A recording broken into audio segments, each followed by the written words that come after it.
What a horrible, horrible Christmas vacation, man. I'm back, everybody. This is your latest Q&A Ask DT for Monday, December 28th, 2020.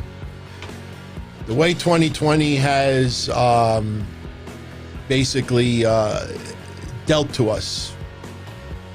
Could you expect anything less than to go out like that? Really sad, man. Really sad. It's no secret, I have never hid my fandomhood for Brodie Lee, Luke Harper. In my first memories of ever seeing him live and in person, he fought Grim Reaper for Jersey Old Pro Wrestling about, 12 years ago. And loved his work. Dead, age 41. Now, obviously, this episode is a Q&A, so I'm not going to spend a whole lot of time right here paying tribute to him. I will tell you that tonight on Breakfast Soup, and for all of you that'll be watching this after December 28th, on the December 28th edition of Breakfast Soup Raw, trust me, Mish and I will pay a really nice tribute to Brodie Lee. Most of what we say is going to come from here, not from here. But I tell you, just really, really awful, awful. I don't want to get into any specifics that has not been made public yet. I had spoke to a few people privately, tried to get some answers without being invading any privacy.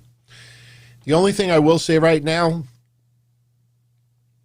you know, we always say over the years, and you've heard me say this, especially over the last 9 months here on YouTube, never take time for granted. Never take your family for granted. Never take the days that you have for granted.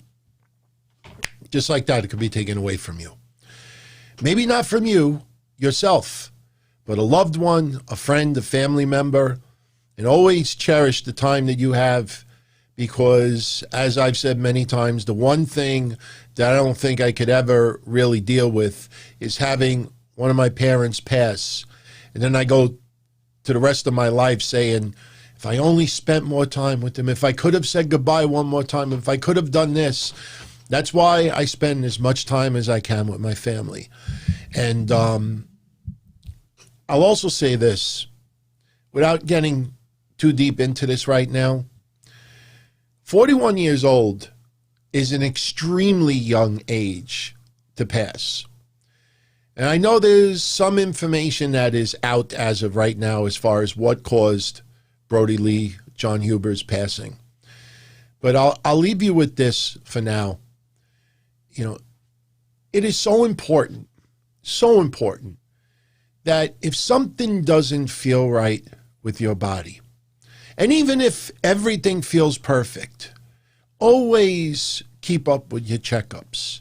You know, me now, since I'm getting a little bit older, now I got to worry more about colonoscopies. If anybody remembers, because I posted pictures of it on my Patreon about 2 years ago, they found like 5 polyps, one the size of a macadamia nut. I had diverticulitis surgery 2 years ago, 2.5 years ago, which was not fun at all. I had a cancer scare, which really, really shook the foundation of yours truly. And I'll tell you, that cancer scare kind of lit a fire under my ass to really enjoy everything I do. Thank God it ended up not being that. But my point is, keep up with your appointments. And if something just doesn't seem right, whether it's a visible cough or whether it's just something inside and it's an extended period of time, just go to the doctor. Get it checked out, because you never know what it could lead to.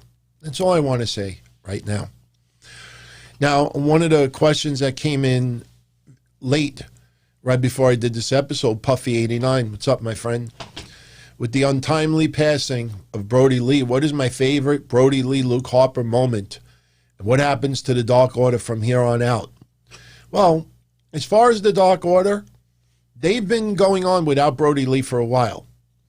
And I tell you the truth, how they've been teasing Hangman Page, how they've been teasing Dustin, you kind of look back on it now and you can see that the teasing of getting a new member, or maybe as a new exalted one, might have been preparation for the Dark Order without Brodie Lee. I'm not saying that they expected Brodie Lee to pass. I mean, you look back, I don't want to get too much into it here, but you think as far as a week ago or so, you know, having Kenny Omega get pinned by Brodie Lee's son, who's I think like 8 years old, to become the AEW champion. I mean, you know, you look at things like that and it's so touching, and it makes you also sad because you almost think that they kind of knew. They kind of knew. But I'll tell you, Puff 89, my favorite Luke Harper, Brodie Lee moment of all time. I could go to matches.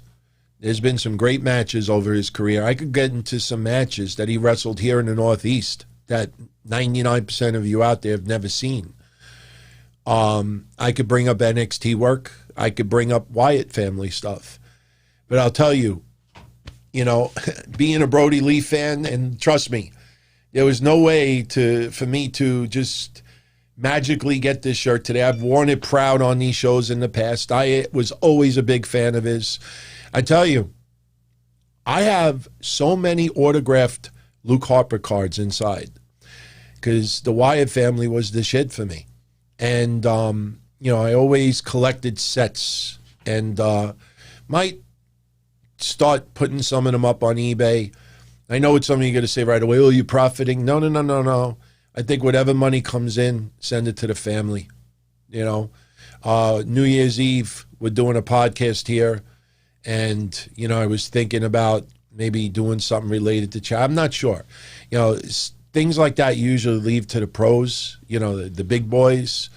But getting back to Puffy's question, because I was such a fan of his and because of the frustration to see how he was used in WWE and everything else, I will never forget, I think it was Halloween when WWE was in Saudi Arabia and they had that battle royal, and it came down to, if I remember correctly, Humberto Carrillo, Cedric Alexander, Harper, and Rowan.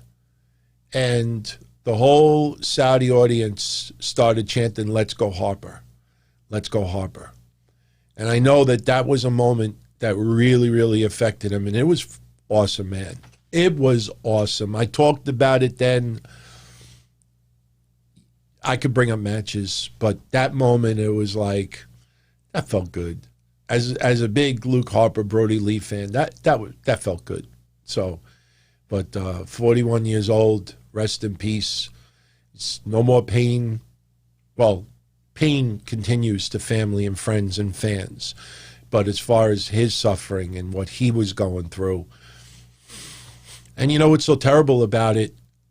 You look at how quickly this took the big man down.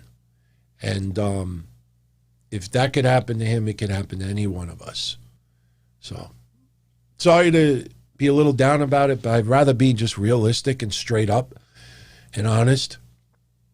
But the one thing that is awesome is looking at all of the tributes and the stories that are being told from the wrestling community and all sides of the aisle. Just absolutely awesome. And Big E made a comment, pretty much the nice version of what I said on Twitter over the weekend. Big E cried so much the last couple of days with friends, and he's seen some of the worst as far as the wrestling world goes, especially social media, and he hopes that this brings out a little more good. And when I made my tweet saying that right now those clicking noises you hear are all those people that took all those massive personal shots at Luke Harper, Brodie Lee over the last couple of years, are all deleting their tweets, you know, not deleting their whole history, because you do that and then you'll say, wait a minute, this person only started talking about him a year ago. But, the point is that it shouldn't take a wrestler's death for people to come together. It should not take Christmas for people to want to let bygones be bygones. You know, if you need a holiday to try to get people to come together, there's something wrong with you. You know, I try to be the best I can be and the friendliest and the caring and always there for people 24/7, 365. Sure, there's many times that I might not be able to do that. But the thing is that you should not need a death or a holiday or any type of tragedy for people to say, oh, we could do better. We need to do better. Because 2 weeks later, when that pain wears away for some, it's right back to what they're doing. That's that formula I was talking about on social media. You're seeing it in full force right now. I know some people out there really can't handle blunt honesty like that, brutal honesty, but that's on them. That's on them. So anyway, let's get into the other questions. Paul Bielaski, shout out to you, my friend. Wherever Mish and I decide to go in 2021, he is definitely following. Just let him know. And what platform. We're not going anywhere. We are expanding. I know some people out there just to try to stir it up, you know, with the YouTube memberships that we're working on. Oh, that's a money grab. Well, you know what? If we give 6, 7 shows a week, I think we should be able to make something out of it. Keep the shows on YouTube as commercial-free as possible. And this is where you all come in. Any ideas you have for the memberships? Like we've already come up with, you know, custom emojis, custom badges. When we do Q&As, you get first dibs. Your questions are answered first, and you can ask 100. Some of you came up with a membership idea that once a month, Mish and myself call you and talk one-on-one for a few minutes. We're also thinking of making some exclusive merchandise that we will randomly give away. So the one thing I don't want to do is I don't want to take away from everybody's enjoyment here. So we're going to tread that lightly. I don't think it's going to start in January. I think February 1st would be probably the way to go. But I will tell you, whatever we do, it's going to be additions, not by subtraction. We're not going to take anything away from here. We have an awesome Patreon family that is totally separate from YouTube, other than the fact that they do get ad-free content. So, you know, we're working on that. But somebody asked in the questions, in fact, a few of you said New Year's resolutions. One of them, for me, is to not waste any time and dedicate all my time to my family, myself, you, my fiance, my health, and everything about yours truly. 2021 will be a very selfish year for yours truly. But honestly, I think everybody will benefit from that. We'll get to that a little bit later. Jeremiah Johnson, what's up, my friend? Would I ever go on the masterclass of podcasts? Are you talking about the podcast masterclass, I think, with John Dumas? Is that his name, John Lee Dumas? And the reason why Jeremiah says that is it's no secret I've been doing this since 1997. Back in 2003, I thought of this idea of recording my wrestling hotlines, which were discussions, and playing them on the internet so everybody could enjoy them for free. That was before webcasts were a thing. Some people call yours truly the godfather, the pioneer of wrestling podcasts, you know? And look, I know I've seen Conrad Thompson take claim to being the podfather, and others have said it. I don't own the rights to it. I don't own the word. Podfather is in the eye of the beholder. So doing this since 97, it's been a lot of fun, and I'm not ready to shut it down yet. But I do not think that I would fit on that master of podcasting, because I will never be 100% polished. I will never be 100% politically correct. I will always go against the grain. I will speak my mind. I will ruffle feathers. I will tick some people off. That is the core of me.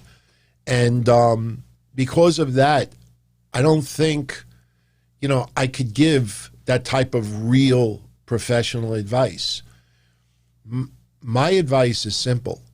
I get so many of you that ask me, and sometimes I tread water because I don't want to give advice and it come off as pot shots towards other people. But that is a New Year's resolution in 2021. As far as other podcasters go, people that you all think are competition to me, people that I've had issues with, people who say shit about me, 2021, I'm moving on as if they don't exist, period. Anybody that wants to try to ruffle feathers, they're just going to be ignored. And if you could notice, even in my tone right now, very, very calm, a lot of soul searching the last couple of days, not just because of Brodie Lee's passing, but, spending the holidays with family and having the health issues that my parents have and really having to, swallow the fact that they don't have many Christmases left. So you got to really make them the most cherished as possible. So my advice as far as podcasting is much different than what you see on those shows. Yeah, they could be very technical as far as software and downloading this and that. But the number one advice I would ever give any of you out there that do a podcast is learn to do your own thing. Learn how to do it. There is much more than just talking, and done. Learn how to, I know it sounds ridiculous to some of you out there, but learn how to record audio.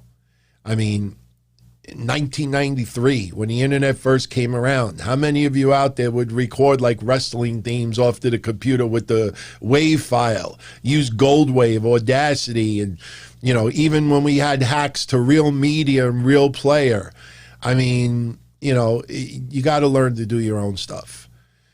And it's always good to have friends that could help you, but you got to be able to do it yourself. And that's why you see a lot of podcasts fail. And that's why you see a lot of podcasts never lift off the ground. Because when you depend on everyone else to do your stuff, you're almost at their mercy. And, I've helped a lot of people over the years. Mish, my God, you have no idea how many podcasts that man has helped.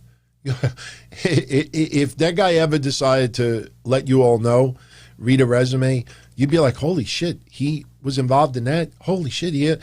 That man has helped so many podcasts out there. But it gets to a point that, you got to help yourself before anything else. I don't ever like being in a helpless situation that because I don't know how to do this or how to do that, and if somebody I need to rely on is not there, that somehow they're doing something wrong. Early on, I depended on Mish for a few things. And when Mish was not around for whatever reasons, doing his own show, spending time with his family, or maybe just, doing things that have nothing to do with wrestling. Oh, Mish, he's fucked up. He's not around, this and that. He owes nothing to me. So my advice is more simpler and more common sense, but always know how to do your own thing, because this way you're in total control. And doing a podcast is not hard. Anybody could literally get some type of microphone. Doesn't have to be video. Video's not the be-all, end-all, even though I've moved on to video and I'm here to stay. But you can get set up in literally 30 minutes. So, Michael Gonzalez, he noticed that I am really good at voice impressions and making sound effects. So he was wondering if I ever thought about becoming a voice actor. I was never good at impressions. I think the only impressions I ever did when I was a kid was Kermit the Frog and Miss Piggy. And you've all heard my Kermit the Frog, and I'm kind of mellow right now, so I don't know if I could actually do it. Kermit the Frog, yeah. And I used to do an awesome Miss Piggy. I used to do like X-rated Miss Piggy. Oh, Kermit, what are you doing? I can't do it anymore. My voice has gotten deeper as I've gotten older.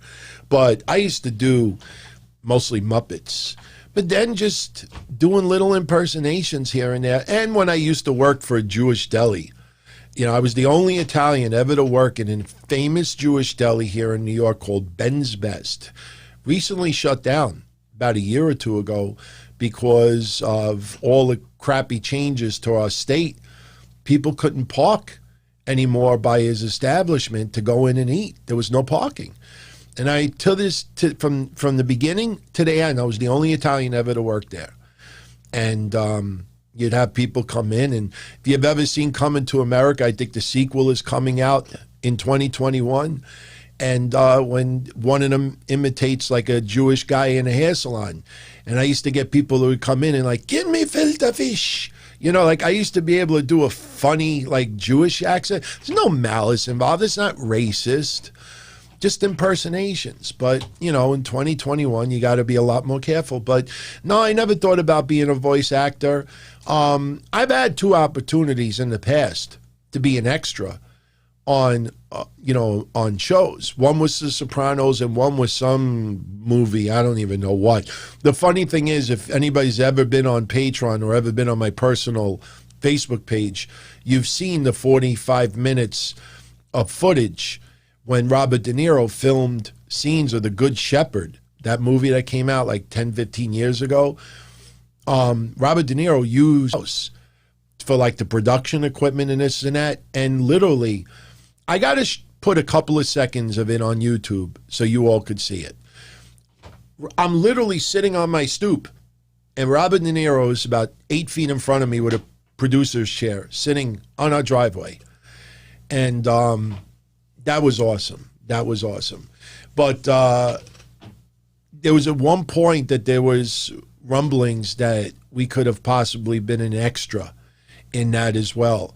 But the thing was that the costume, because it was based on like, I guess the 60s, that we did not have the right costumes at the time. Plus, it was a lot heavier too. I don't even think I could have fit into the costumes. But I tell you, great memories, but I never would be a voice actor. Believe it or not, I think MISH has the ultimate voice for commercials. That guy should be doing a lot more voice work. Absolutely, man. Doug Eaton, what are my thoughts about Eric Bischoff challenging Vince to a match in WCW from Slamboree 98? I remember when that happened. I was doing a hotline at the time, and I remember as it went down, it was surreal. And I remember the whole thing when he was king and he was on his Harley and just, absolutely calling out Vince McMahon. The funny thing about it is, we always wondered at the time, like, if Vince would have accepted the challenge. Like, I'll tell you this much. Us as wrestling fans, my friends, the people I hung out with at the time, none of us ever thought that it would be a shoot wrestling match.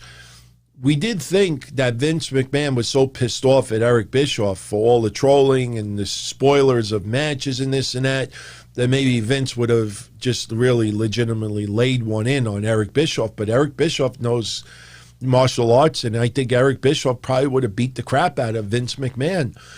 But we were all curious to see if Vince would show up, or if someone from WWF would have showed up. Did we really think the match was ever going to happen? No, not at all. But we thought maybe somebody shows up and, somebody could really talk and really just embarrass Bischoff on the mic. But, because it's sports entertainment, I mean, if Vince would have showed up, what do you think would have happened?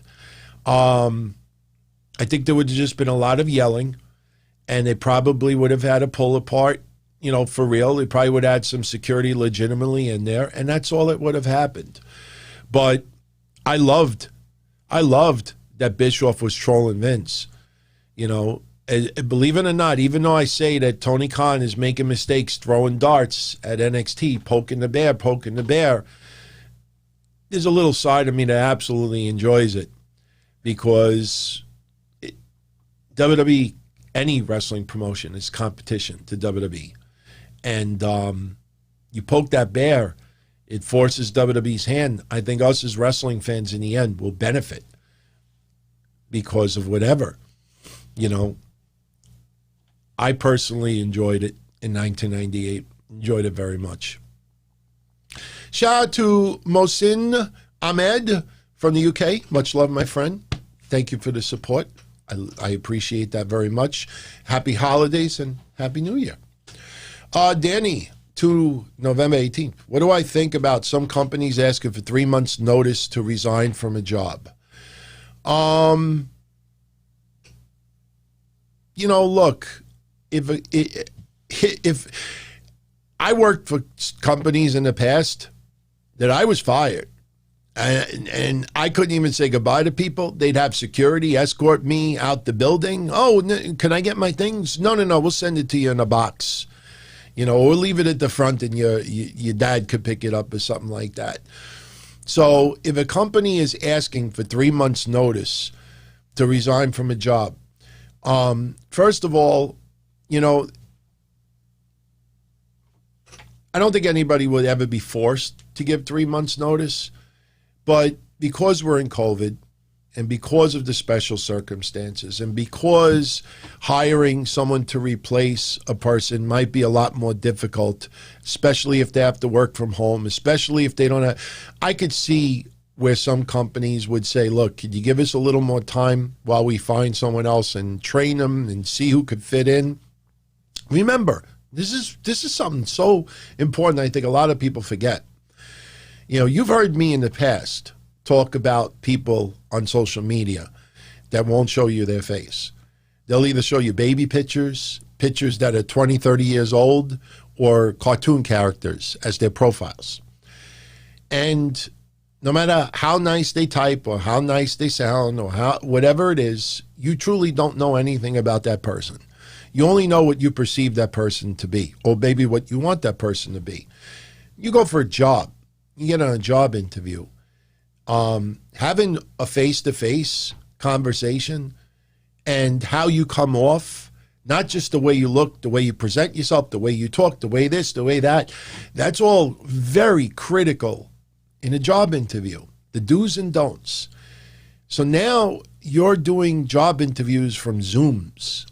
Zoom, zoom, zoom. Zoom, zoom, zoom, zoom, zoom. Remember that club song? Zoom, zoom, zoom.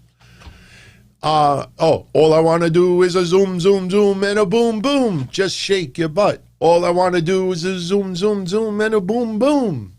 Check, baby, 1, 2, 3, 4. Check, baby, 1, 2, 3. See, I used to follow old school hip hop. Everybody thinks, I used to love that song too. Now, some people out there have no idea what I'm talking about. Just go on YouTube.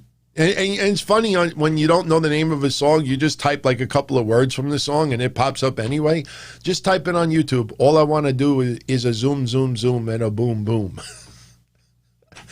Oh, man.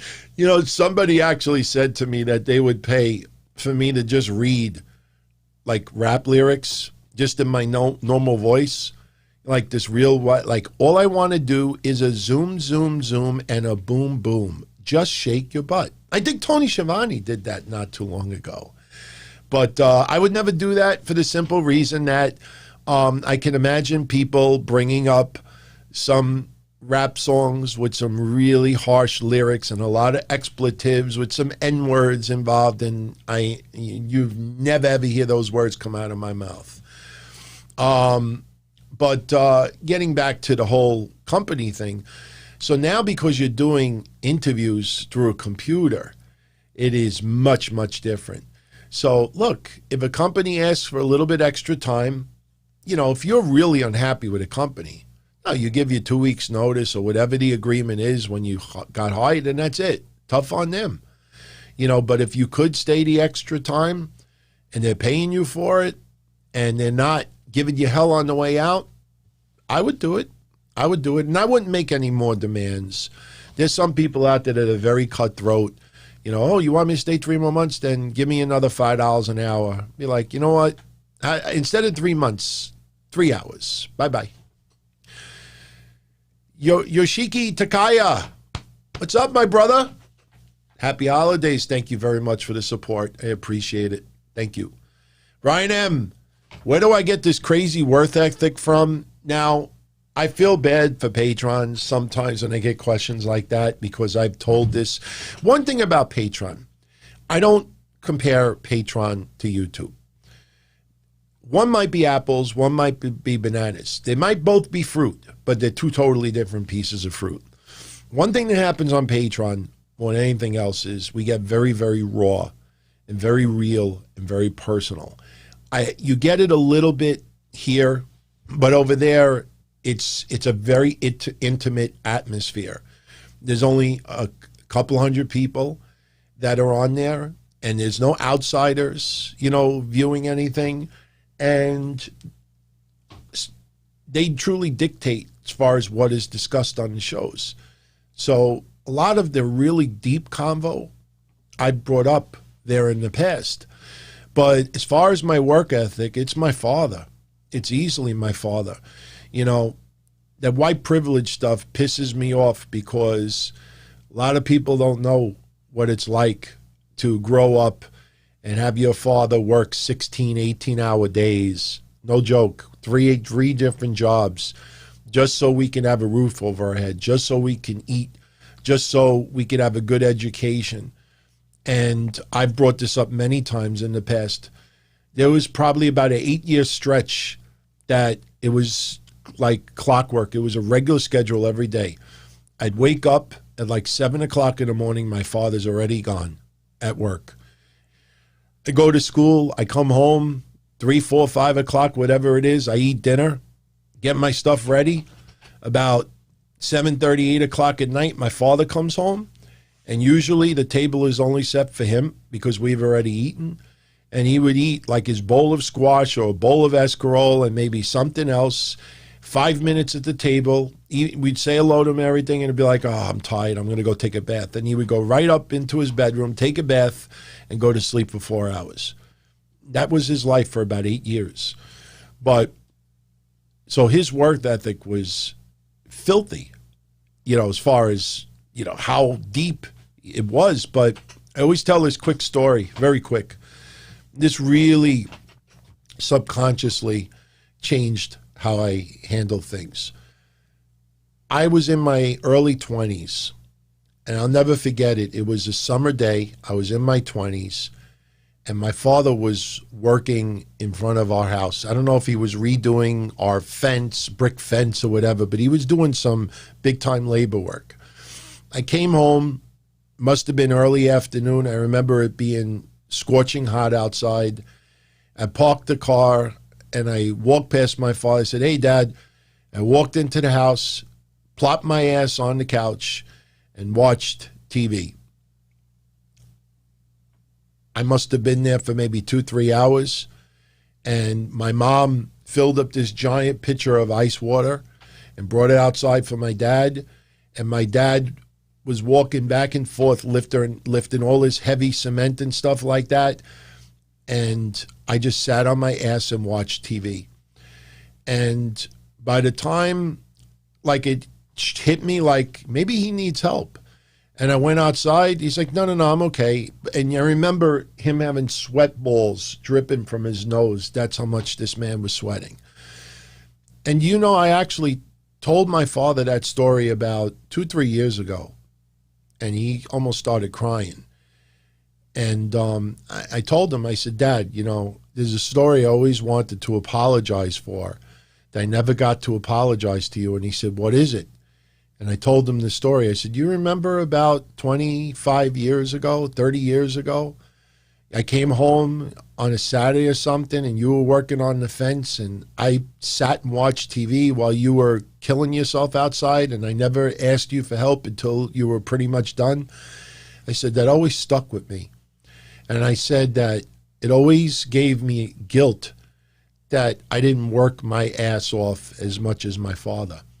My father almost started crying because he never ever in a million years ever thought that, that I remembered that. But as I was telling him the story, he's got this look on his face like, if the looks could talk, he would have been like, holy shit, you remember? He's like this.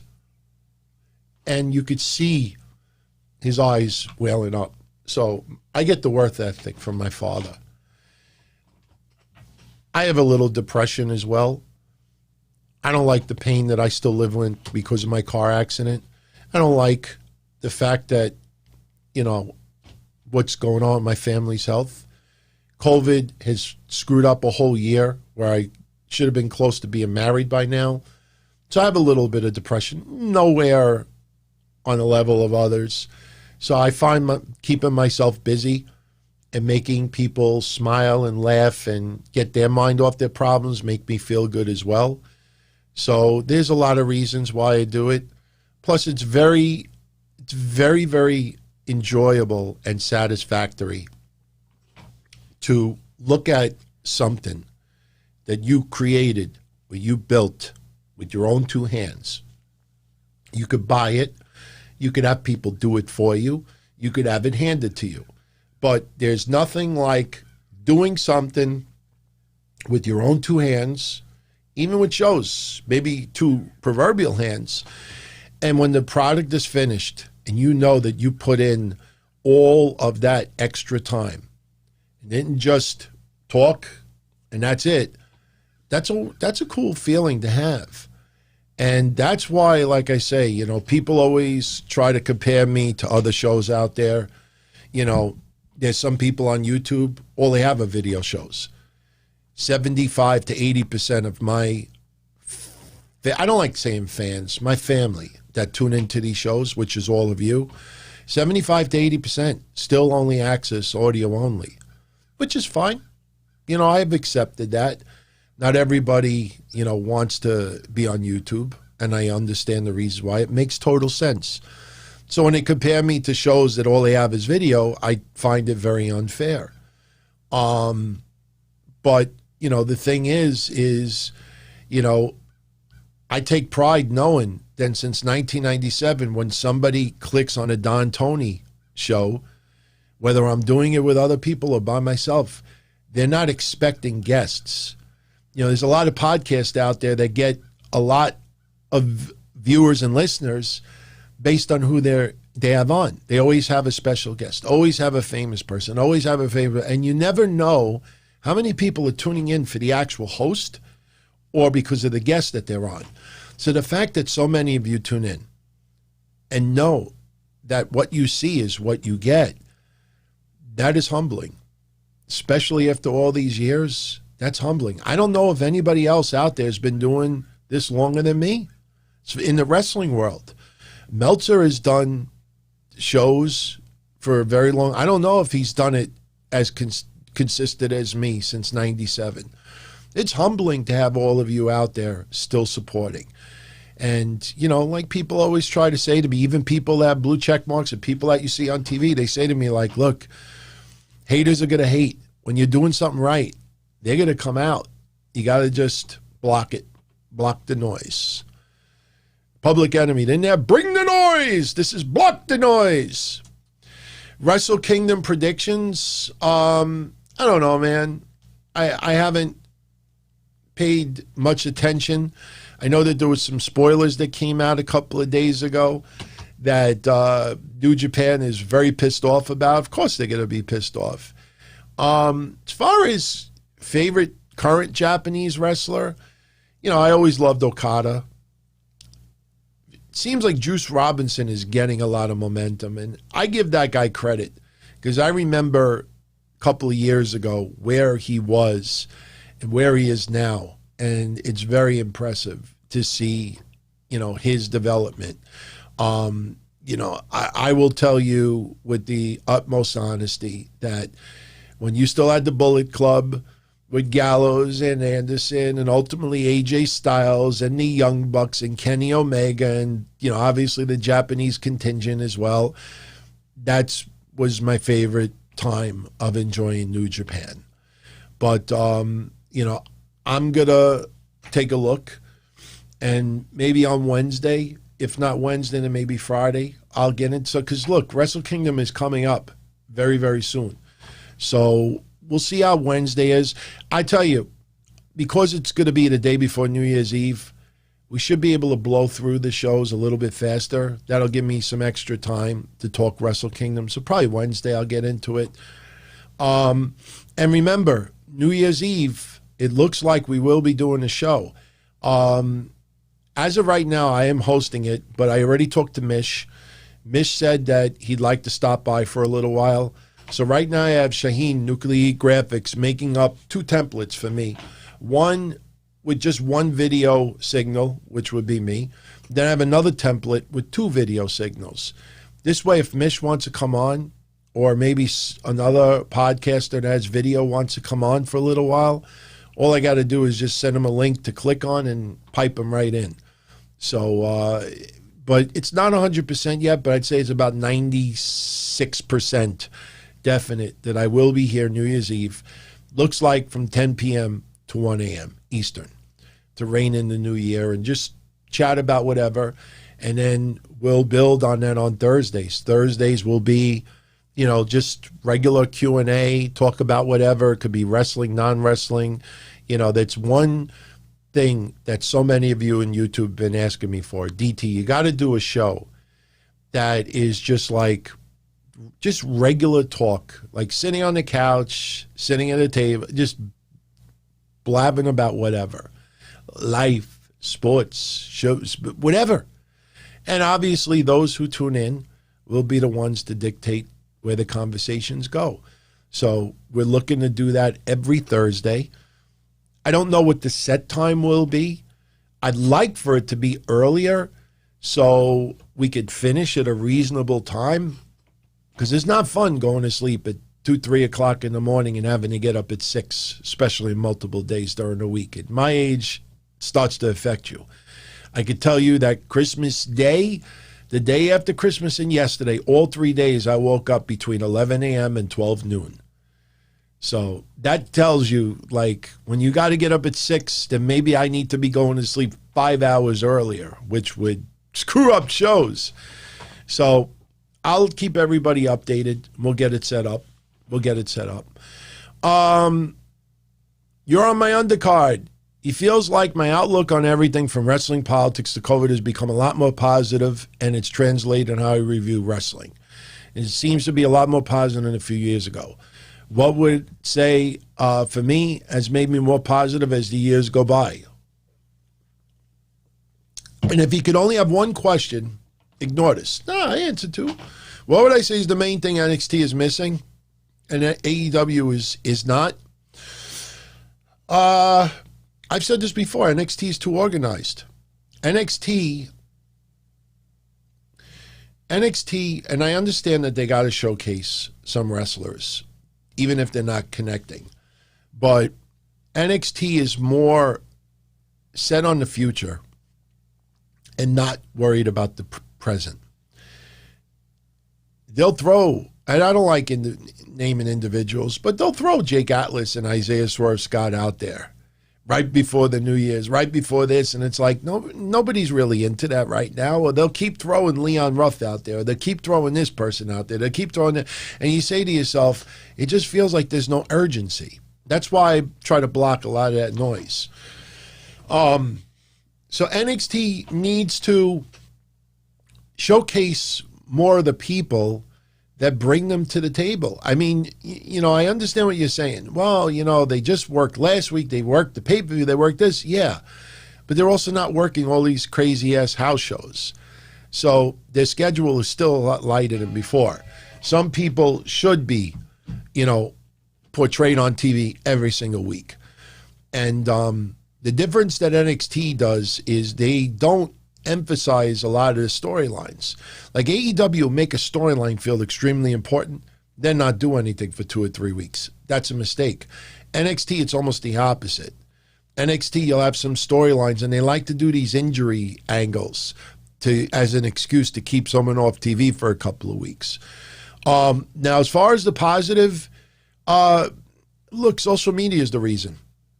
Social media, you look at any people that you might be suspect of, and you just look at their social media, and 90% of what they write is negative. And there's this sick formula that goes on that I've talked about before. And there's an old saying, misery loves company. And the more miserable people get, the more angry they get at people that are happy. I started noticing this about 2 or 3 years ago, that better things were happening and I was looking to advance and branch out. And I'm sorry if this is doing this. I'm actually home a couple of hours early and a couple of customers are being annoying. And I'll get back to them after the show is over. We don't have that much more to go. But I noticed that people who claimed to have been very supportive of me were talking a lot of shit behind my back. And I think that you can hear it. And I got to put it on silent. I don't think people get the message the first time I don't answer. So there's some people out there that are extremely bitter at people's success. And I've seen this toxic laziness set in on social media. The last 9-10 months with COVID is a perfect example of that. You know, I've had people tell me or try to throw in my face that because I worked for the last 10 months and I made money and paid the bills as best as I could, that was some type of privilege. Meanwhile, these people are sitting home for 10 months, blaming everything except for their lazy fat asses. And then at the end, the way to resolve their problems is to get a $2,000 stimulus check. You know, so there's so much toxic out there that I've just decided, you know what? When I had my cancer scare 2 years ago, that rocked me. And I was like, you know what? I'm going to just start enjoying myself more. The more I blocked in some of the noise and the more I enjoyed myself, the more bitter I saw people getting. And then when little things happen, like getting engaged and other things, and seeing some people not saying a peep about it, only like a day or two after, once they realize everybody else said something and they're sticking out because they didn't say anything, then you see and then people DMing other people and saying things behind my back, not thinking that I wouldn't. So the more positive I got, the more shit talking was done behind my back. And now I'm like, you know what? You know, full steam ahead. And nobody should keep you down. Nobody should, you know, make you feel guilty for having fun, being successful, working hard, you know, earning whatever you get. You know, you should not ever feel guilty for that. And unfortunately, social media, that is toxic right now. So I know sometimes it's my fault. I allow the noise to creep in and I talk about it. But I've just decided that, you know, I've made that phrase 10 months ago. Do I want to tweet or do I want to eat? And sure, I tweet a little bit here and there, but there are people out there who have traded in a real, you know, active outside life for a persona that they created on social media. And if they could get 50 to 100 likes every couple of days, you know, that's good enough for them. And, you know, it's just, I just stay away from it. I focus on me. I'm telling you, a lot of you out there, believe me when I say this, this might sound wrong, but it's so right. The more you are selfish and give a shit about yourselves instead of what others say about you, you'll be 10 times happier and it'll rub off. And the challenge is, as your happiness grows, the jealousy and the negativity will grow around you. And it's a challenge to deal with that. But at the end of the day, you know, misery may get a lot of company online, but misery doesn't pay the bills, you know, unless you fraud people into, you know, giving you money for whatever reasons. You know, when I do shows and this and that, you know, we're doing something and giving something in return. There are people out there that'll claim all this stuff for GoFundMes and charity drives and this and that, and you have no proof of it whatsoever. And we've caught some people. We've caught some people lying about charitable causes. So that's why I always say, even when we did a little bit of charitable work here through YouTube, we donated money for Shad Gaspard's family. We donated money to one of the Black Lives Matter causes in the summertime. I always posted the receipts and all the information to be transparent about it. And, I just try to block everything out as much as possible. In 2021, it's going, I'm telling you, for people right now to be like, yeah, okay, DT, yeah, we've heard that before. It's going to be as if a nuclear bomb was dropped. And everybody that I have always let creep in to my verbiage here and stuff like that, not going to be creeped in. That's it. That's it. And, we'll move on from all the noise. So, but thank you for noticing that. Thank you for noticing that, because I get that a lot on DMs and emails. There's a lot of you out there that contact me privately because, look, there was a guy the other day that just gave me so much thanks and appreciation for the year, and right away you get a loser that's like, oh, what do you pay for DT stuff? Or what do you sit? I'm like, the guy just wants to show a little appreciation for what we do here. That's what's lurking out there. So a lot of you just contact me privately and tell me privately so you don't have to deal with lurkers and trolls and jealous people. So, come on, Lewis. Have I ever thought about mentoring someone that's looking to do it? Mentoring for a podcast, I don't think really could be. People, your hard work or your style or the way you tackle things or your mode, your method of your madness, that could rub off on people. But you got to feel it here. The problem with a lot of podcasters out there is they do it to feel important. They do it to feel relevant. They do it to feel like a celebrity. And honestly, those are wrong reasons to do it. I mean, if you want it, you go out and get it.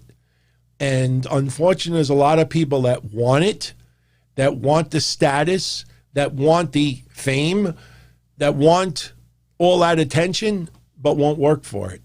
That's why you see a lot of podcasts go under. That's why you see a lot of podcasts who, will say, oh, next month we're going to do this, and I'm going to launch this and that. And then a month goes by, and 2 months go by, 3 months go by, 4 months go by. Guys, gals, not even video. How many times could you write on this channel right now? You could do a podcast, learn and do it, and then be online in 30 minutes. And you realize that there are people out there that need to latch on to others, need others to do the work. So mentoring it's not really the way to go about it, because you got to feel it in here. You got to have that drive. You got to have that, that extra. And it's not simply just the technical thing. I'm telling you, there are some days, that I'm tired. I got real work to do. I got a couple of pains in the you-know-whats right now, and they mean well, but, they're like, hey, where is he? And sometimes it's a little bit challenging to do the shows. But I tell you, 9 times out of 10, it's almost like Christmas for me. Like, oh, I'm going to do the show later on, this and that. And that's another thing that we're going to do in 2021. Keep the shows simple. I added the timestamps, which everybody loves, but keep them simple. Only a couple of topics needed per episode. We do enough shows during the week that we don't have to cover 30 topics in one night. So doing more shows is not a problem. It's legitimately cutting down on the number of topics per ep. And if we do that, you will see, I wouldn't mind doing 2 shows a day sometimes, if each one was only an hour long or 40 minutes long. So, Prince Albert's, with the vaccine finally released, do I think we could finally get the world back to normal in mid or late 2021? It's going to go years. We will have a sense of normalcy in the mid 2021 year. But I brought this up since February. Only half the country, United States, get flu shots. You're only going to get about half the country that is going to get the COVID vaccine. So what's going to happen is some people are going to force themselves into getting it done simply because they're losing out on other things. I'm the one that said in February or March that you would have to hold a card, the idea of keeping a card in your wallet, and you show proof that you got vaccinated in order to go to concerts. I said that in February and March. And I remember some of you here were like, oh, that's some new world order shit. I remember that clearly. And now that seems to be the case. So guess what? If I want to go here, if I want to go there, if I want to do this, if I want to do that, and I'm not allowed if I haven't been vaccinated or been I'll probably be more inclined to get vaccinated. So look, it will be a lot better in the summer of 2021, but there's still going to be a lot of people who will not get vaccinated, and that will remain a risk. There are some wrestlers that already said they're not getting vaccinated. They will remain to be a risk. There's going to be a lot of lawsuits in 2021 as far as can you discriminate because someone, you watch.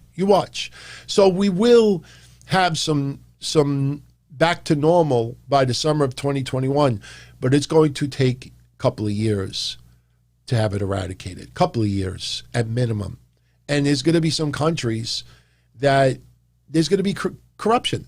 There's going to be some countries that where the vaccine is going to be so expensive that some people are not going to be able to afford it. This COVID-19 will be around for years.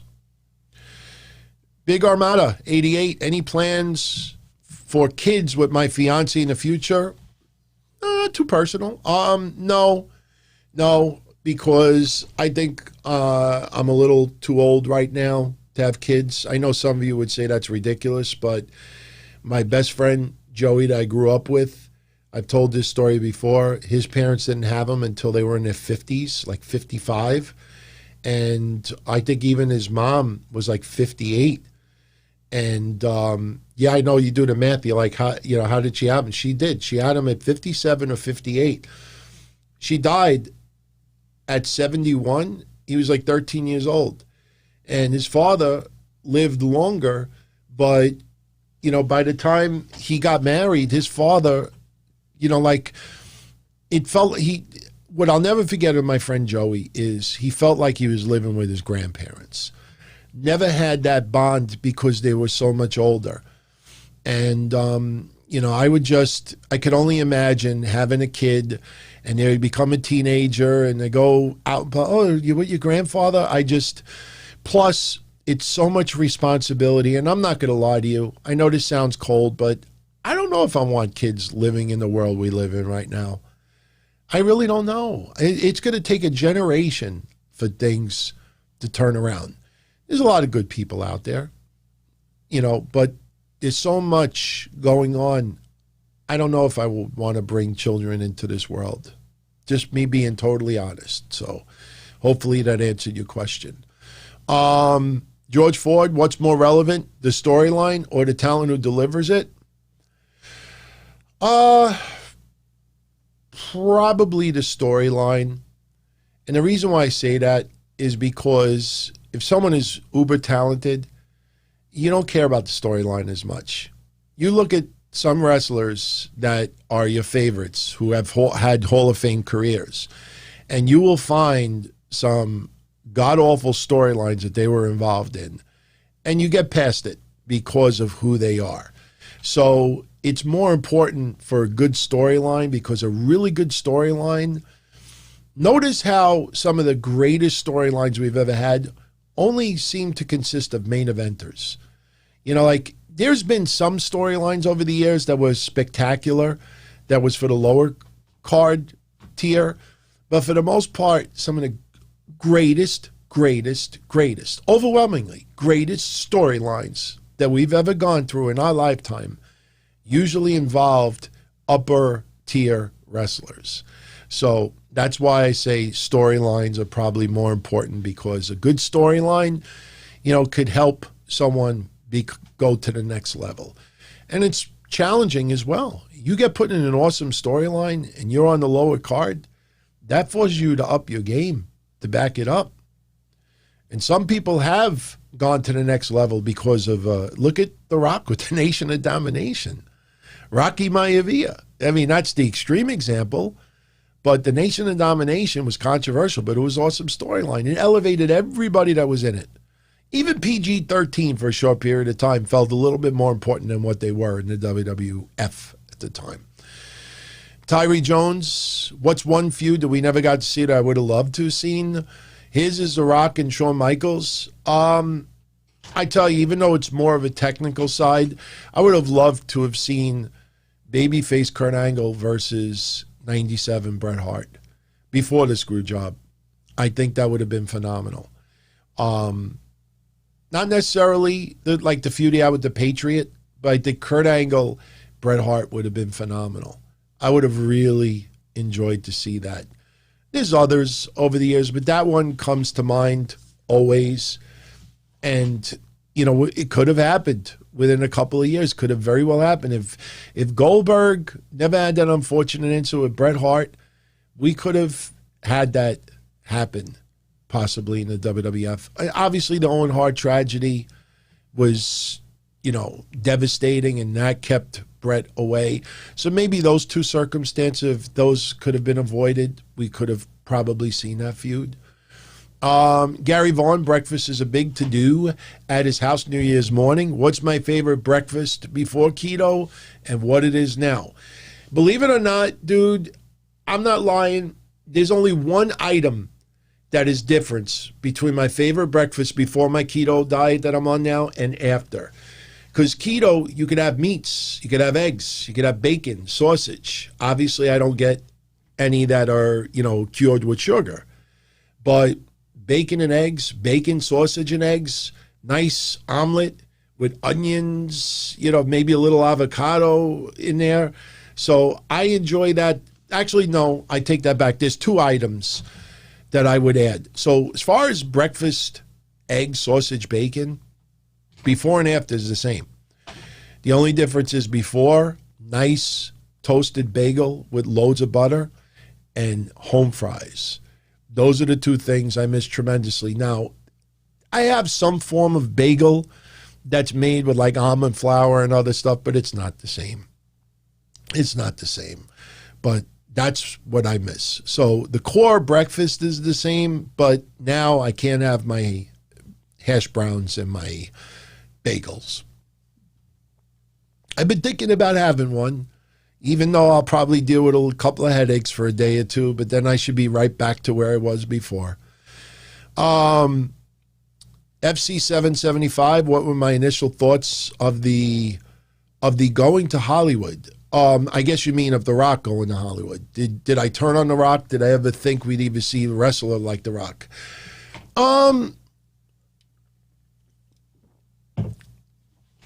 You know, as The Rock became the superstar he was in the late 90s, mid to late 90s, and really got an insane following by fans, you could see. When he did Saturday Night Live, to me, that was it. I think he might have done Mad TV also. But when he did Saturday Night Live, you could see. He's got it. He's got it. So, no, I didn't turn on The Rock for going to Hollywood. It totally made sense. We understood it. As a wrestling fan, we missed him being on TV. But when he came back, it was special. Now, yes, I remember CM Punk and others having things to say about him just making a return, taking other people's opportunity away. But, you know, at the end of the day, it's, you know, he popped crazy ratings. So, you know, The Rock, yeah, you could see that coming early on. I never thought he would be this gigantic, you know, uber superstar that he is now in Hollywood. And who knows 5 years from now. 5-10 years from now, he could very well be in politics. So, always been a fan of The Rock. There's been some times where I may not have enjoyed him as much as others, but always been a fan of him. Joe Mauer, in reference to last year's This Week in Wrestling History January episode, when the night the line was crossed, and the triple threat match of Sabu, Shane Douglas, and Terry Funk, did I ever find an answer overtime whether this was the first triple threat match to be held in America? You want to know something? I will tell you this. There have been people over the years that have said that this was the first ever triple threat match to happen in America. I'm not going to lie to you. I find it difficult to believe to this day, even though, and I look, for a little while, I checked old WWF house show results. I've checked old, like Smoky Mountain Wrestling. I've checked other events. Never could find blah versus blah versus blah. And I find it really almost impossible that it took to almost the mid-90s to have a match involving 3 wrestlers instead of 2. So to be honest with you, I think it has happened. I think it has happened before Sabu, Shane Douglas, and Terry Funk. I just think that people haven't looked hard enough for it. From my checking early on, I never came across another one. I've name-dropped Joel Goodhart a few times on this show this year, which is pretty cool because almost nobody out there ever brings him up, and he's a big reason for ECW to have ever existed. He was the preface for ECW. Something tells me that he did it. I don't know. Any of you out there still communicate with Joel? Ask him. Did you ever do a triple threat match before they did the night the line was crossed? And trust me, if he did, I'm sure he'll remember. Eddie Lunchmeat, do I believe in any conspiracy theories? I do believe in aliens. I do believe in UFOs. I do believe in life outside of where we are. I do believe in some phenomenons. I don't believe like 911 was an inside job or anything like that. I mean, I can understand why people would think that, especially with what goes on in this world. But me, I always feel like there are reasons why certain things happen. I brought up personal experiences for me that you look back and like, there's a reason why this happened, or this happened for a reason.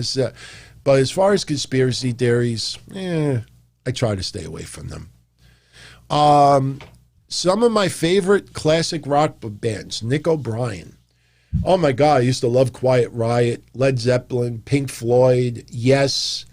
I think the first ever rock group that I ever bought music from was Yes. I bought, what was it, I almost said 90210. It was Fragile and then Close to the Edge. Was that it? I think that's what it was. Loved Jimi Hendrix. Jesus Christ. I've brought this up before. One of the coolest memories I have of being a Jimi Hendrix fan. I bought a CD of Jimi Hendrix's greatest hits, and it has to have been in the early 90s. I bought this CD, and I remember getting a computer around 1993 or 1994, and I remember putting the disc, and some of you out there, this has happened to, and speak up if this happened to you or you remember you doing this. I remember putting the Jimi Hendrix disc into the computer to play the music through the computer. And when the Winamp player opened, or whatever player opened, I look at it and I see all these psychedelic colors and I see like this rotating screen and everything. And I'm like, holy shit, this was hidden on the disc. And you put it in the computer and you got to see a visual show. It was phenomenal, man. I mean, I always liked Van Halen, Def Leppard. Big fan of Def Leppard. My brother went to their concert. I could have gone. I didn't go. Twisted Sister. Is that a Twisted Sister pin? What do you want to do with your life? I want to tweet. Dun, dun. My God, those music videos. And you got, as the years went by, I used to like a little bit of the rock music simply from watching Beavis and Butthead. I mean, they would show some of those music videos, and I'm like, okay, I could get into them and this and that. I mean, obviously, Pantera was another one. Metallica. Those were pretty much some of them. But if I had to narrow it down to one, probably Pink Floyd. Probably Pink Floyd would be my number one out of all. U2, without a doubt, U2. I used to say, me and my friends used to go camping in Bear Mountain. We would put on U2's CD in the car, and by the time it would end, I don't know if the last song was Where the Streets Have No Name. I don't remember what the last song was, but by the time it got to the last song, we were at Bear Mountain. Like, you knew, like, by the time that CD would be over, you'd be where you were going to be. Jim Z, if I was an 80s jobber, would I rather get a haircut from Brewer's Beefcake or have Jake Roberts put Damien on me? I'd rather get a haircut from Brutus Beefcake. In fact, I could have had a haircut from Brutus Beefcake. No joke. VPW, that I did a lot of shows for about, like a dozen years ago, they were bringing in Brutus Beefcake once, and they wanted someone to take the sleeper and get his head shaved. I don't remember if Vinny the Guido got his head shaved, but I said, I'll do it. But I think at the time I was being like a babyface manager. If anybody remembers Grim Reaper's dog, remember when they accidentally dropped the dog, and then, you know, I had the dog do the Bronco Buster, and I don't remember whose face, but I would have done it. I would have done it. I would have loved it. Would have done it. Wouldn't have felt comfortable with Damien. Devin M, do I think AEW overdoes it with all the factions? Yeah, but you know what? They're putting factions out there to see which members become diamonds in the rough.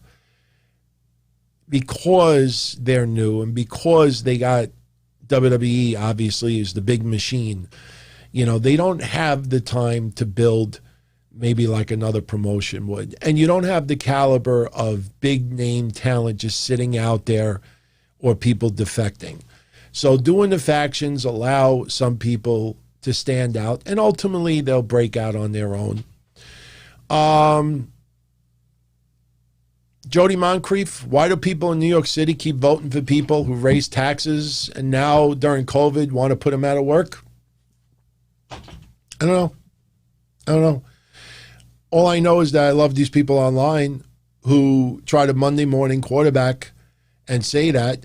You know, it comes down to some very specific areas, and they're promised a lot of things. Some people, and this is probably the number one problem, people vote on emotion more than anything else. That's why Trump lost the election, not because of election fraud.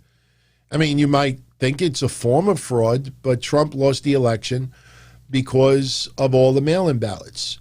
And that was brilliantly done by the Democrats. What they did was they mailed ballots to almost everybody. And a lot of people who have never voted or would have never voted, they had their ballots sitting in their house. And every month or so, there'd be some wild accusation about Trump. Oh, Trump called disabled veterans losers and suckers. Even though there were like 20, 25 people that came to his defense, immediately said he never said that.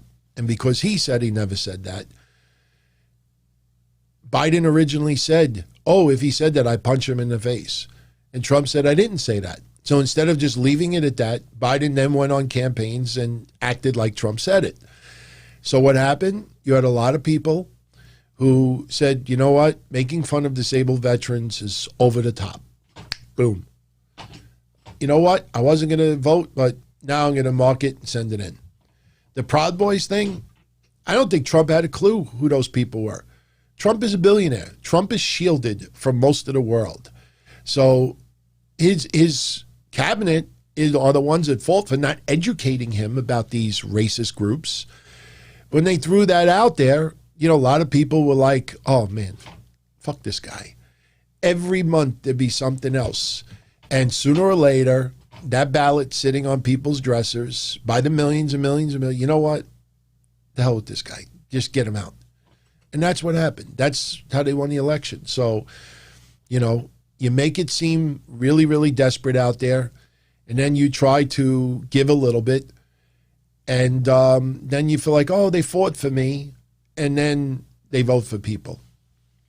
You know, my answer to you, Jody, and everybody else is, why don't you ask the people who keep voting these people in office and then complain after? Don't ask me. I didn't vote these people in office. Ask the people who did and let them give you the answer. You notice why people out there always throw these general terms on social media, but they never ask the people who actually voted because they don't want people ganging up on them. So if you're not going to do that, you shouldn't ask the question. Not you, but I'm just saying in general. Philip Promoter, Merry Christmas, belated Christmas to you. My Christmas was okay. New Year's resolutions, yeah, gonna just block all the noise out entirely, as if, I hate to say it like this, but everybody just perished in an accident. You know, they're social, you know, perished in an accident. Just focus, being focused, you know, managing my time better, you know, dividing my time better. At minimum, I want to have my wedding date set up before the end of the year.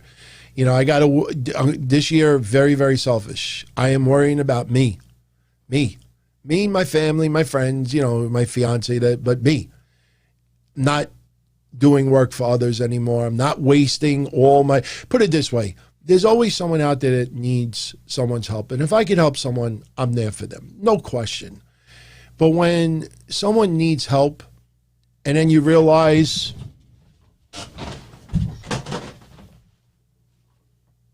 that's what they're doing all the other times, no, get someone else to do your dirty work.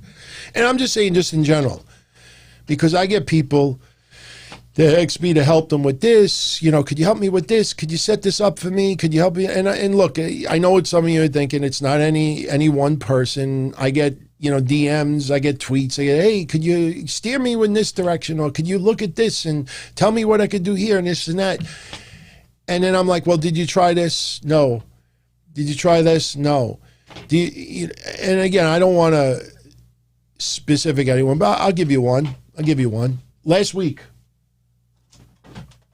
Oh, I was wondering what fell. I got my autograph, Vince Russo. Thank you, Vince Russo. Send it to me. Merry Christmas.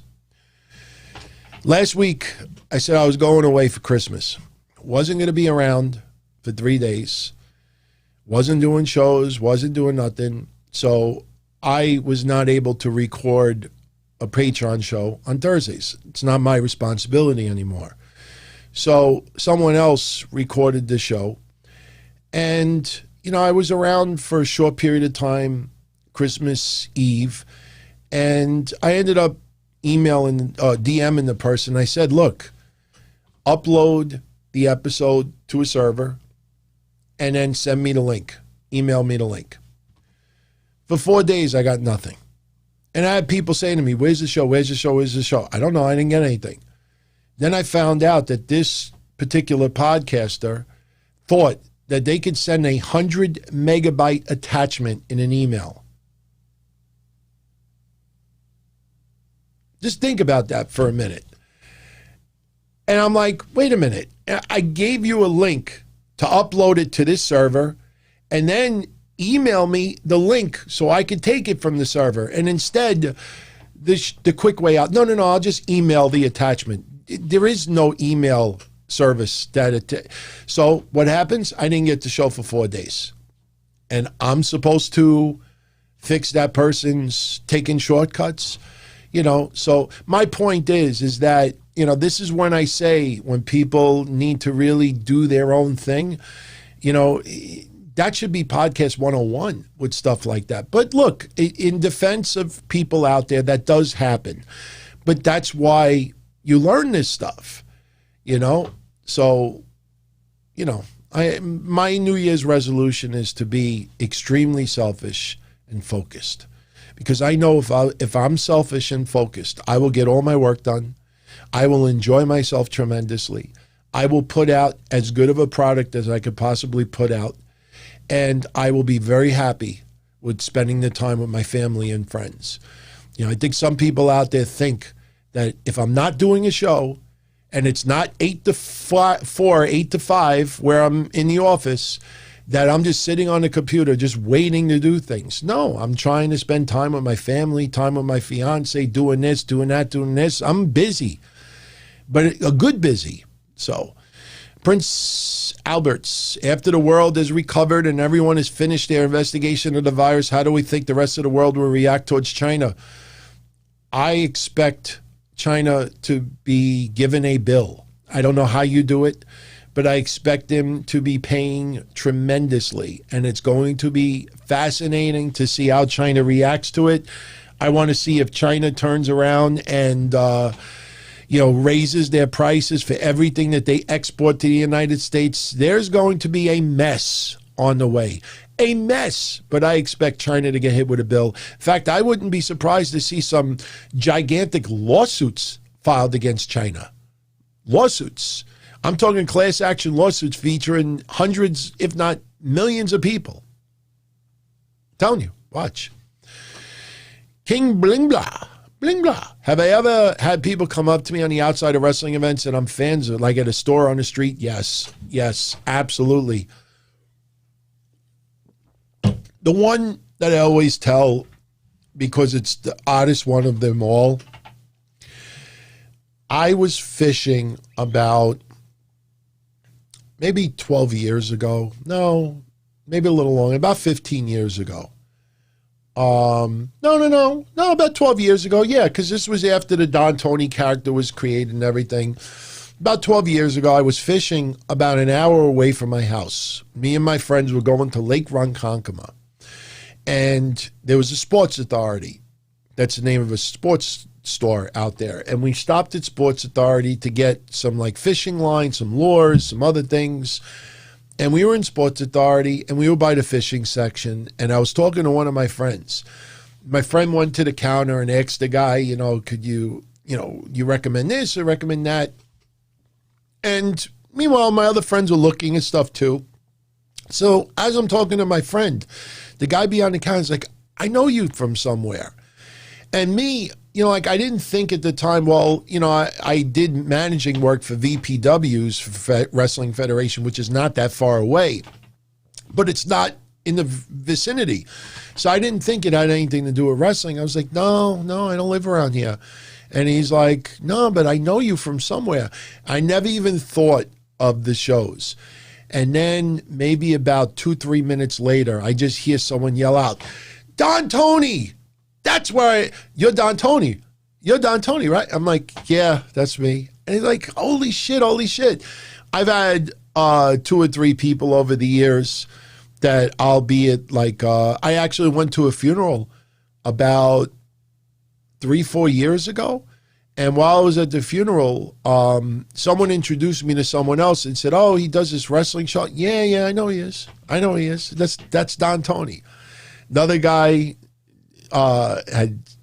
knew me by De Blasi. Oh, you're De Blasi.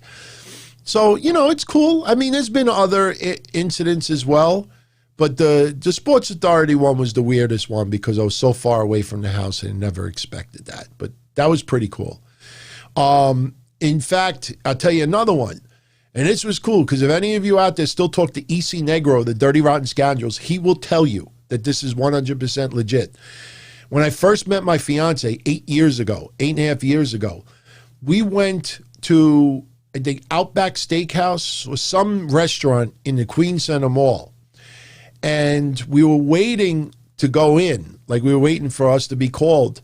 And I bumped into EC Negro. And we were outside and we were talking a little bit and everything. And then all of a sudden I hear somebody yell out, yo, DT! And I turned around and it was like 2 or 3 fans of the shows. And it was funny because, I was right next to EC Negro. EC Negro is 1,000,000 times more famous than I am.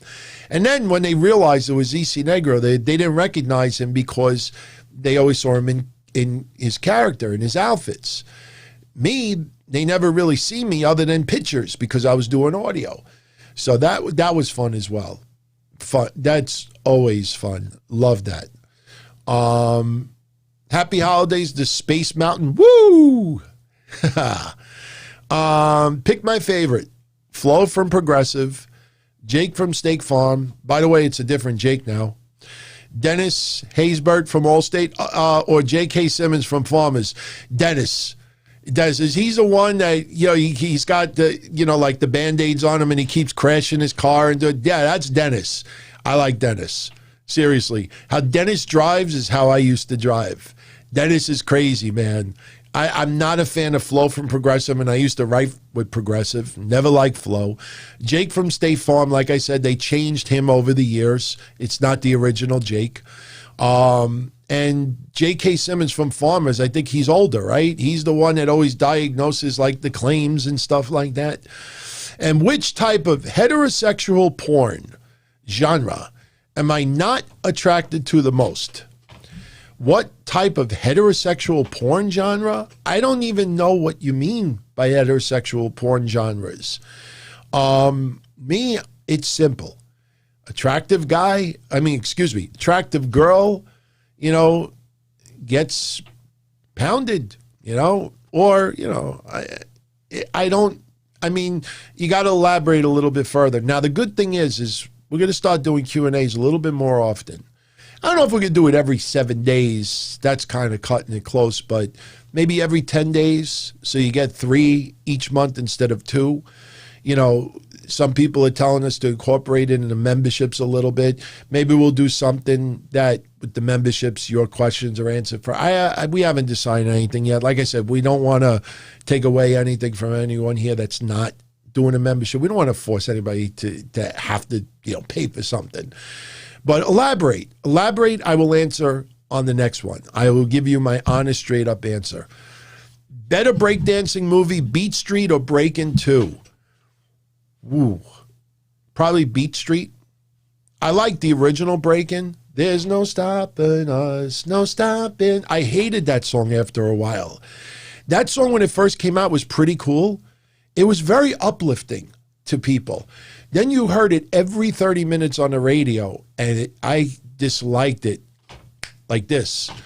I'm just glad you didn't put Staying Alive in there with John Travolta. Not Saturday Night Fever, but Staying Alive. Oh, my God. That's the worst. Even though it's not breakdancing, but. My preferred breakfast drink, Bloody Mary, Screwdriver, Greyhound, or Mimosa. My fiance, Mimosa. Not even close. For me, I've never had a Screwdriver for breakfast. I don't think I've ever had a Greyhound, but I've had Bloody Marys. So I will tell you, if it was up to me, I probably would have a Bloody Mary out of the 4. Tuxedo Earth, favorite Christmas moments in wrestling? I don't know, man. Like some of the street fights where they use a lot of Christmas ornaments and stuff are always fun. They've had some Santa appearances that were kind of hokey. I always loved Balls Mahoney's appearance because I got to know him personally before he passed. As far as Christmas and wrestling, for me, it's just like the other holidays. I'm more thinking about Christmas than I'm thinking about wrestling. And you got to understand, too, especially when you get to Christmas and New Year's, most of this stuff is pre-recorded. Spoilers used to always come out, and just like it came out last week. So, you kind of spoil a little bit. And, people that were gushing about SmackDown's rating Friday, I'm not going to poo-poo on it, but a lot of those people don't realize that a tremendous part of that number could have been the overrun, that led into SmackDown. Remember, I always say with AEW that if it's preempted for they have a lot of people that didn't change the channel in the beginning and they were still on the same channel, and then wrestling comes on and they get credited for that first quarter-hour rating. I want to see what the quarter-hour rating was for SmackDown from quarter 1 to quarter 2. And if it is what I believe it is, it's going to prove exactly what I've been saying all along. So, favorite Christmas memories? Spending it with family. When I was younger, when I was not allowed yet to stay out late at night, Me and my friends would always say, oh, could we go to Christmas Mass? We're so religious. And that would just be the excuse for all of us to get together and hang out at midnight. Then after Mass was over, we were allowed to go to the diner. So we would go to the Georgia Diner or the Maspeth Diner for anyone that's from my neck of the woods. And then we'd go home at like 3 o'clock in the morning. And this was, like I said, this is when I was a teenager, before I was allowed to stay out in the wee hours of the morning. So at that time, you know, when I was a kid, you know, obviously opening the presents that my parents got me. As a teenager, going to midnight Mass and staying out late one time a year with my friends. When I got older, you know, just being able to enjoy some of the things, the older things, having somebody with you, seeing the look on their face when they open up something you bought them. And now it's spending time with my family. Spending time with my family. It's the ultimate Christmas gift, the fact that they're still around. Why is Christmas so offensive now in schools and the media? Because they just bitter at people celebrating stuff. There are other forms of holidays this holiday season that everybody has no problem with. But when it comes to Christmas, because of the religious part of it and because of this celebration, you know, I see people, not everybody celebrates Christmas. And I just ignore those people. You know, they're looking for attention. Don't give it to them. Don't give it to them. I laugh at people that say, oh, that person posted it just for attention, but you just gave them attention. Crazy Cruiserweight. Which would I rather have as a pet, a salamander or a tortoise? Probably a tortoise, believe it or not. I actually think tortoises are pretty cool. As a movie extra, which role would I take? A prisoner in a cafeteria, hostage number 30, a crowd member for a college game, or construction worker number 5. I would be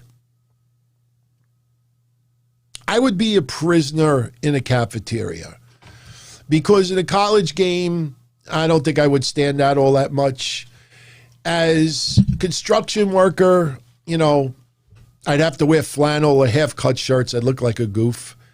I don't think I want to be a hostage, so I'd be a prison person. Which would I rather spend the night in for $5,000? At an abandoned hospital or an abandoned hospital or abandoned mansion? Mansion. I wouldn't mind either one, actually. I know it would be creepy, but the mansion, I think I would probably be just in awe of what I see. Even if it was dusty and old and decrepit, I would probably still get a kick out of it. Hospital, I'd probably look for old drugs. See if there's any old oxys, you know, like hidden in like one of the drawers somewhere. So that's what I would do. David Marcantonio. Thank you for the kind words, my friend. What is my all-time dream match? Wow. See, I was huge growing up with Foley, Morocco, Terry Funk, Snuka. Like, I got all my matches. The only one that I probably really fantasized for a while, and I got to see it because I was involved in it. And I showed you the magazine when Mike Frigerio passed away earlier this year. Seeing Snuka and Sabu going at it. Always wanted to see Snuka and Sabu going at it. Mass Maniac was obsessed with having that match happen. Yes, Snuka was at the way past his prime, but I would have loved to have seen Snuka, Wildman Snuka, and Sabu going at it, you know, just crazy ass. And look, it's happened, but as far as a full-blown hardcore feud, I would have loved it. Loved it. Let's see. If I could watch one movie for the rest of my life, what would it be? Spaceballs, Adventures of Ford Fairlane, maybe Goodfellas. How's that for 3? Probably Spaceballs because it makes me laugh. Spaceballs, the lunchbox. Roger, I answered your advice question about the 80 hours and everything on Patreon. I know you got the advice, but please let me know how that ended up for you. So, you know, basically, for those that don't know, his job gave him 80 hours of COVID paid time off this year. Next year, they're only given 40 because obviously the vaccine will be here before you know it. And he wanted to know if he should use them, let it roll over, or cash them out. And I told him, roll them over. As long as your company is secure, roll them over. Because if you don't need the funds right now, save that for a rainy day. This way, if something goes wrong, you know you got 80 hours, 2 weeks paid time off over and above your holiday and your regular vacation time. Noob, what's up, Noob? Is everyone tired of Asuka's Raw Women's title run due to the lack of opponents? I don't think anybody is tired of her run because no one is saying take the title off of her. You know what I mean? We're disappointed as far as the matches that she's not having, but that's what happens when she goes through so many people and the way WWE divvied up the women's roster with Raw or SmackDown. They focused on Asuka facing a core number of people for so long that anybody else that she feuds with, it feels like a step below. You know, you want to tease Lana. You want to originally Zelina Vega. Maybe you do Peyton Royce, or you do. It all feels like a step down, and that's WWE's fault. That's not Asuka's fault. That's not any of the wrestlers' fault. You know, it's just nobody is sick of Asuka having a title. We're just sick of, you know, the lack of competitors for her or legitimate contenders, and that's on WWE. 2 questions and we're out of here. Big Dick Cheney, worst Christmas gift I ever got. I talk about this all the time. Up until a year or 2 ago, because I was heavier, I never liked button-down, like flannel shirts. I never liked like button-down dress shirts that had like, you know, like look dressy. Like me, I was always the type, if I have a button-down shirt, it's got to be one that I could add a tie and wear a suit jacket with. My brother would always get me these flannel shirts. Never wore them, always a polo shirt guy. And I remember telling my mom like 6, 7 years ago, Ma, tell him, thank you, but I have plenty of these shirts. You know, tell him to save his money.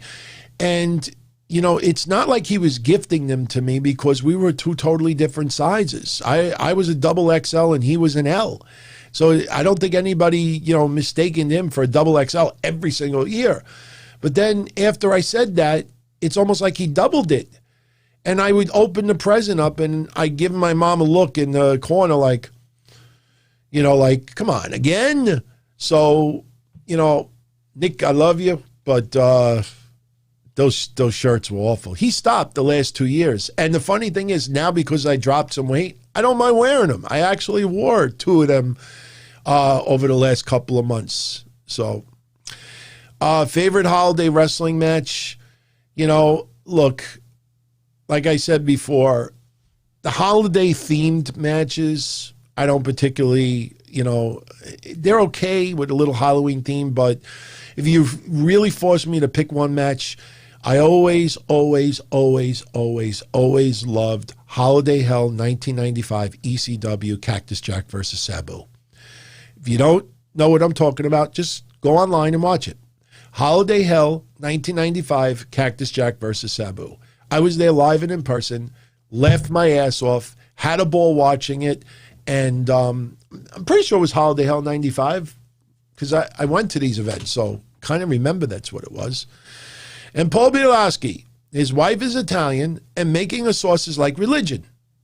And he got her an oversized army-sized pot so she could make enough sauce to freeze. How's my family sauce making skills? My mom makes a mean-ass sauce. Over the last couple of years, we've been ordering from, you know, an Italian takeout place.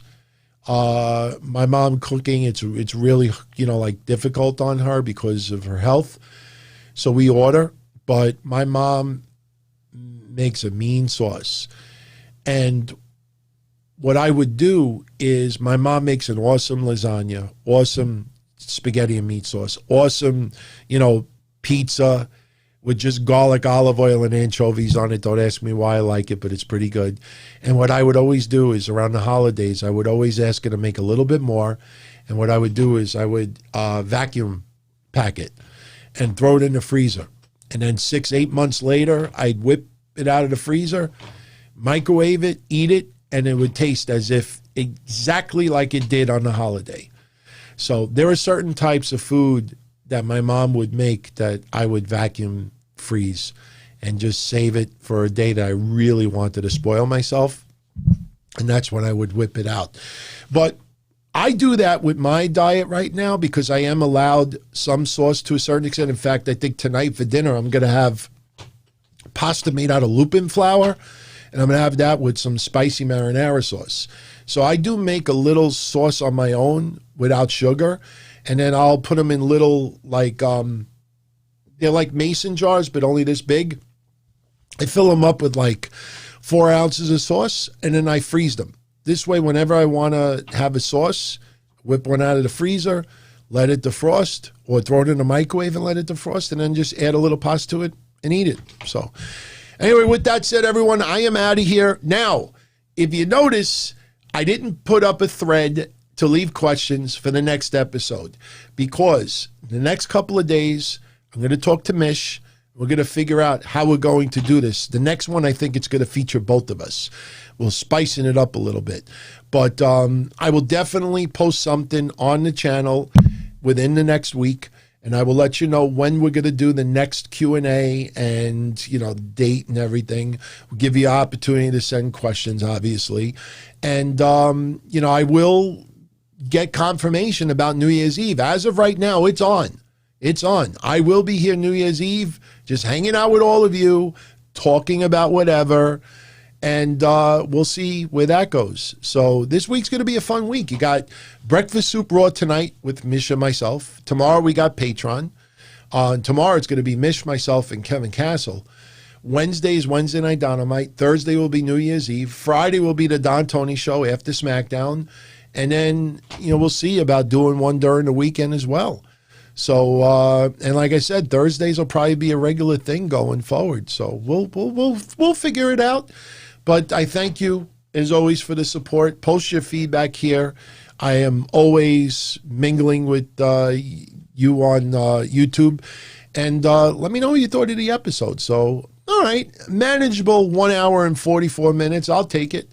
So, everyone, Happy New Year. Much love as always. And like I said earlier, Mish and I will be paying tribute to Brodie Lee on tonight's episode. So I'll have timestamps up on that episode. In fact, I'll have it posted here on the show too, so you could just quick link it and check that out. So everyone be well. Much love as always. Thank you for a great 2020, you know, helping me go through it just as much as some of you say I helped you. So I will definitely catch you all in 2021. We got a bunch of shows still to go before then. So, all right, everybody, be well. I'll talk to you soon. Ciao.